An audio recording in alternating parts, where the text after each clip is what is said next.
Marami tayong naipon na masasayang alaala dito sa probinsya ng Benguet. Mga alaala at mga karanasan na kahit kailan pa ay hindi na mabubura sa ating mga isipan. Yun nga mga papa, hanggang dito na lang namin tatapusin. Highest point, kilometer 50. Lamig dito, pinupunit yung balat mo kahit naka-jacket ka na. Kaya sa huling episode natin na ito, samahan nyo kaming muli at sulyapan ang ganda ng probinsya ng Benguet. At welcome back sa panibago na naman nating adventure. Ngayong episode ay may pupuntahan pa nga tayong iba't ibang camping spot dito sa lugar na ito. Anong mga kaganapan nga na naman ang naghihintay sa atin dito? Kaya tara, samahan nyo kami sa panibago na naman naming adventure.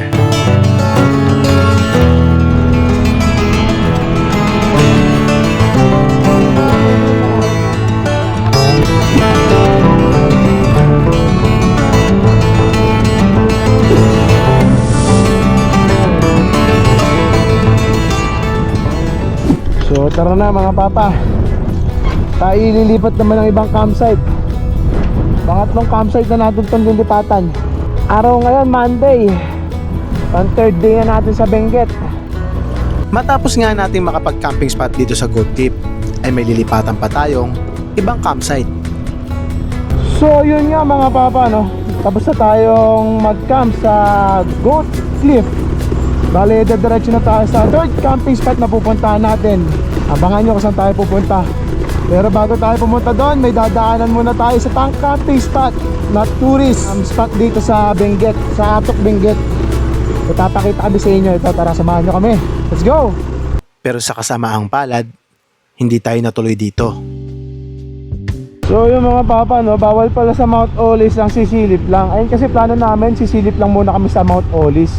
Gawa nga ng fully book sila, bawi tayo next time. Dahilan kaya nangyari to, para bumalik tayo. Ngayon maghahanap na lang muna tayo ng campsite ulit sa baba. Tara, samahan nyo kami, wala kaming kasiguraduhan kung saan kami mapapadpad ngayon. Okay.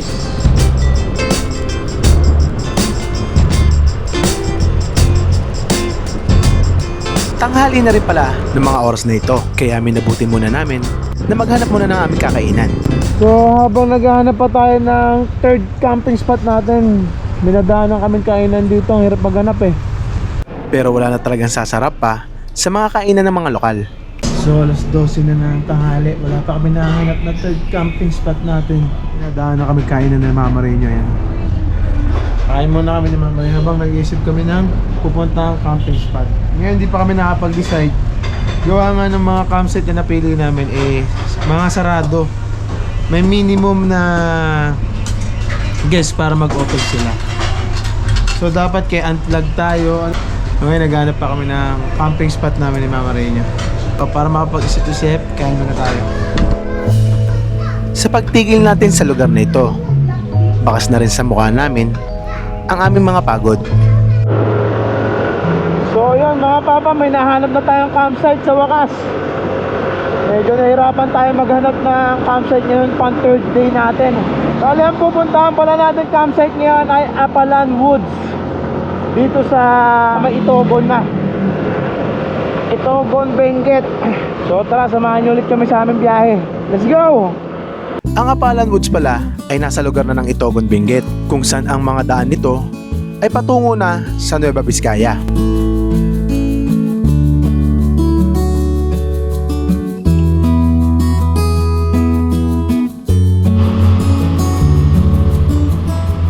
Sabi, angatan na naman natin dito mga papa. Napapalaban na naman si Noah. Puro angatan na lang nangyari sa atin dito sa Benguet. Oh. Ayan. Ayan. Ay grabe naman yung mga angatan talaga dito. Walang hupay ang angatan. Puro angatan na dadaanan natin mga baba.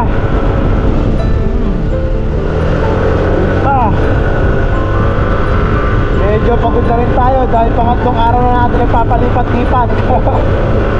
Pero okay lang yan, susulitin natin ang pagpunta natin dito sa Benguet Province. Dito na tayo sa Alpalan Baguio Mountain. Mountain Launch. Itogon, Benguet. Kasi Itogon, Benguet na tayo mga papa. So ayon sa mapa, meron na lang tayong 9 kilometers papunta dun sa ating third camping spot dito sa Benguet Adventure natin mga papa. Medyo palabas na tayo pero kailangan pa rin natin gawin to. Sana matapos natin to mga papa. Samahan nyo kami. Ang napaka-peaceful sa pupuntahan nating third spot ngayon ha. Wala masyadong bahayan eh. Malayo sa syudad. Isa na namang adventure to mga papa. Ayan, ayon sa mapa 2 minutes na lang, 1.2 kilometers. So malapit na tayo mga papa. Time check 2:04. From dun sa camping spot na pinanggalingan natin, dun sa Goat Cliff, meron 2 oras ang biniyahin natin mga papa. 2 oras din ang layo. Tapos itong Alapan campsite na to, ang layo naman niya sa Baguio City is 30 minutes. So malapit lang din. Unang pagkakataon ko lang pala dumaan sa lugar na Halos ito. wala nang mga kabahayan dito sa pupuntahan natin mga papa. Ganda pala dito sa may Itogon, no? Hiwalay na yung mga bahay. Yan, tulad yan. Layo na nakapit bahay niyan. Laki oh. Wala na ulit. At makaraan niya ang ilang minuto naming biyahe. So yan mga papa. So halos nandito na rin tayo. Along kalsada lang daw to, sabi ni Mrs. Wala din daw dadaanan na rough road. So mukhang goods tong third spot na pupuntahan natin mga papa. Ayan na, kita mo na agad. Apalan Woods, kakaliwa ka lang dito, may signage. Kala ko walang rough road. Ah okay, kapraso lang din, simentado na. Woy! At yun ang akala mo. Along kalsada lang daw to, sabi ni Mrs. Wala din daw dadaanan na rough road. Ang taas. Buhat na naman tayo niyan.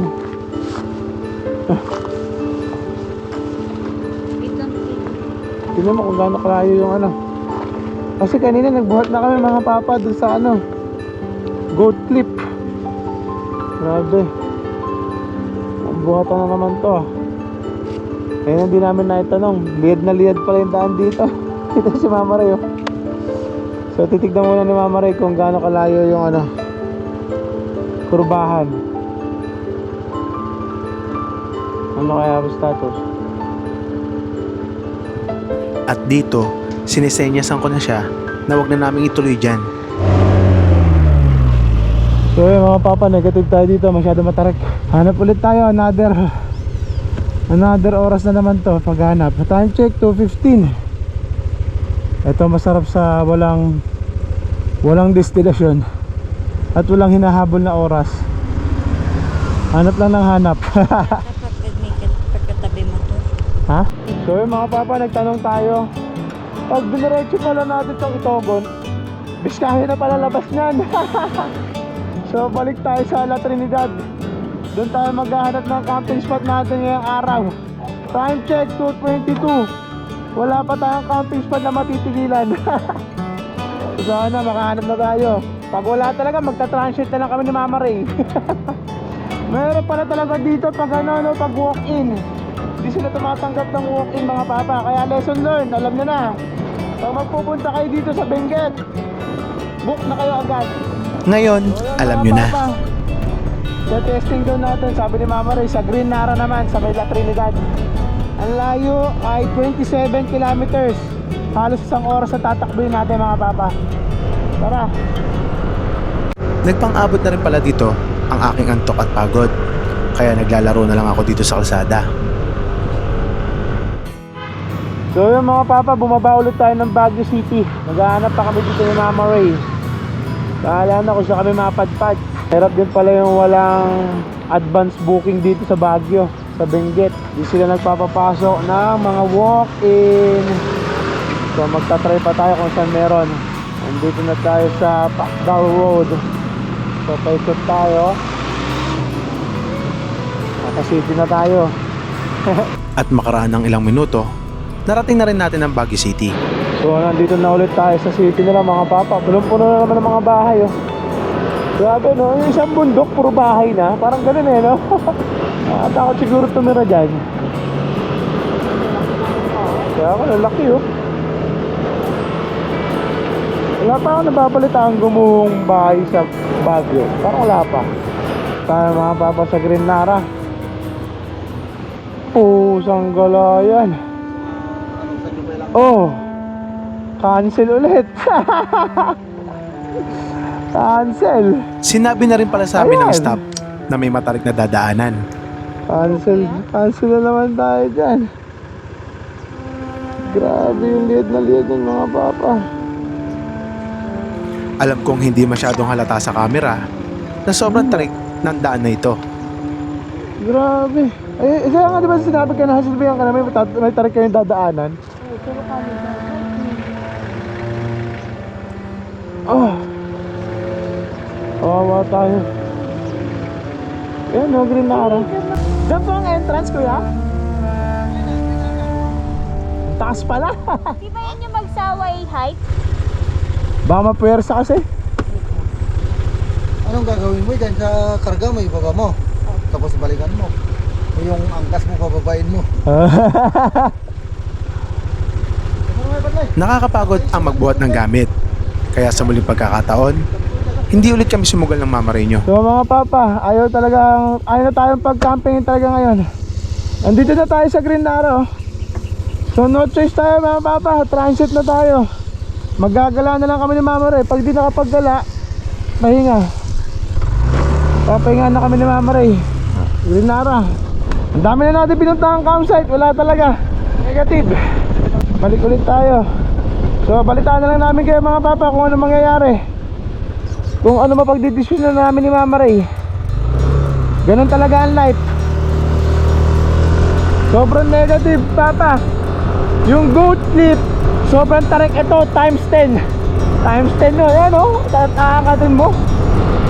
Tapos ang bigat-bigat ng karga namin, negative. At sa mga oras nga na ito, gulong-gulong na kami kung saan pa kami pupunta.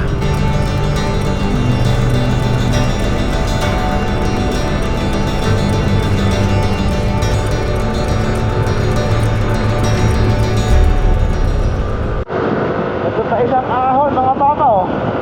Tingnan nyo. Sasagad ang ating silinador.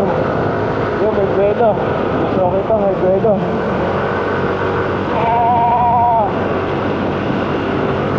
Sige.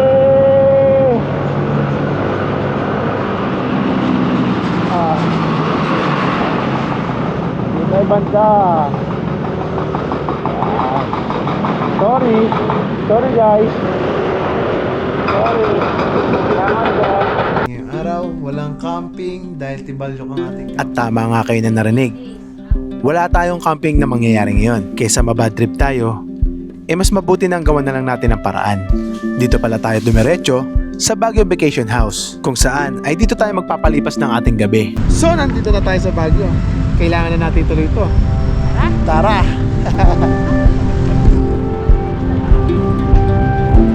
Gayunpaman, tuloy ang ating pag-ikot dito sa lugar ng Baguio. Kaysa magmukmuk tayo, i-enjoy na lang natin ang pag-stay natin dito. yan?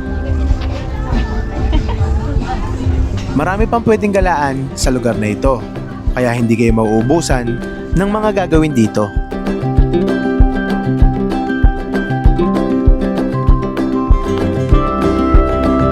Closing sign. Close. Close na. Okay. Sige. Kaya tara, kumain na lang tayo. Sisig? Ano yung sisig? Oo. Ano na sisig nila?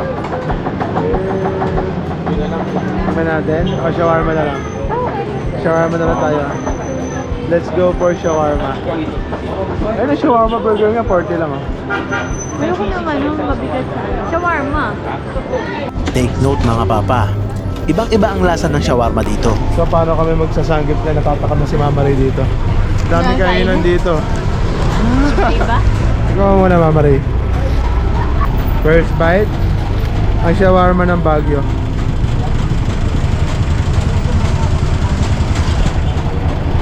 Nasa? Daddy.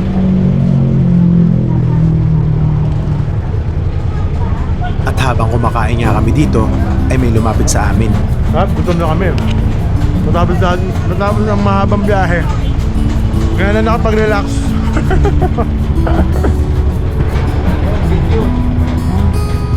Ano pa? Ako naman, shoutout mga taga-Baguio! Changing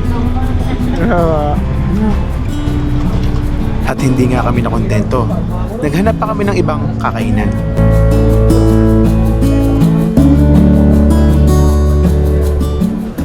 Gusto daw mag-sangyup ni Mama Reyna. Testing natin mag-sangyup na lang dito. Sana bukas pa.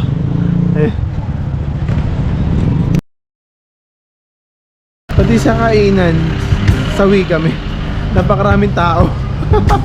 Sanggip kasi. Tsaka mura lang. Hanap tayo ng iba pang sangyupan. Sangyup kasi ang cravings ng Mama Rino. Unlimited sangyup sa taas. Hanap kami ng hanap na sangyupan. Nasa tapat-tapat na namin. Pares na yan, 249. Nagdagdag ka lang ng 50 pesos, not bad na yan, di ba Papa? Kesa maglakad pa kami, di ba? Ganun din. Alam mo yung nagsisearch kami, nasa harapan na pala namin. Epic. Oh, all day eat all. Sige. Okay yata. Ito pa yung buffet? Wala po. Sanggip lang. Okay din. 249. Okay na dito, let's go. Tayo sa tapat. Kesa lumayan pa tayo, di ba? Simulan na natin mag-empty. Crave na si Mama rin mag-sanggip eh. Maraming side dish ko yung Sa halagang 249 mga papa, Ayan, ito ako. napakarami mo nang pwedeng kainin ng mga Korean dishes. Gamay. Hanggang dito po ba? Hindi. Yes po. Hanggang lahat. Lahat po. Lahat pala. Ang dami pala. Ay, yung meat lang po. Yung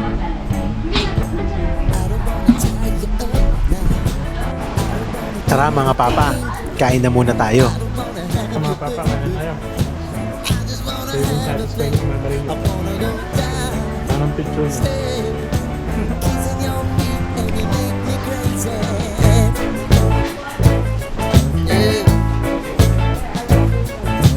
Tell me what you wanna do. Give me everything you got.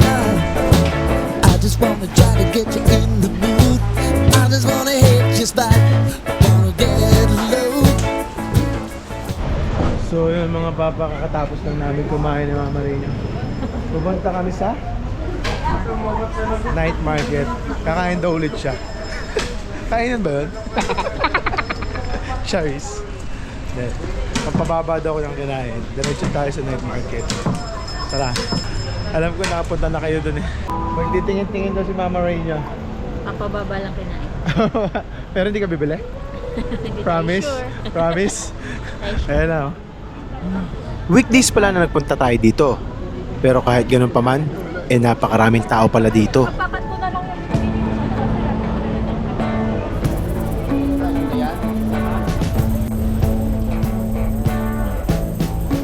Partida no? Monday ngayon no? Monday, ang daming tao. We've been living in sin so long. All the feels What are if na gone. pag weekend? Fella stopped me on the street last night. So yun mga papa, ngayon magtatapos ang pang third day natin dito sa Baguio. So ayun ang mga nagawa natin ngayong araw. Walang camping dahil tibalyok ang ating camping. Nag-ikot nga lang tayo dito sa Baguio City. So bukas pang fourth day natin, hindi na natin alam kung ano pang mangyayari. Siguro hindi na namin matatapos to mga papa. Nakapag-decision na kami ni Mama Reyna na bukas pang 4 days natin babalik na kami ng Manila. So kita-kits na lang tayo sa susunod na plano natin. Abangan nyo kung saan kami pupunta. Takits mga papa. Totoo na may mga pagkakataong hindi umaayon sa atin ng mga plano. At maaaring may dahilan ang mga pangyayaring ito. Pero malay nyo, sa susunod na buwan ay makabalik tayo sa lugar na ito. Please run. Hear me out. Hear me out. It's all the things you never show.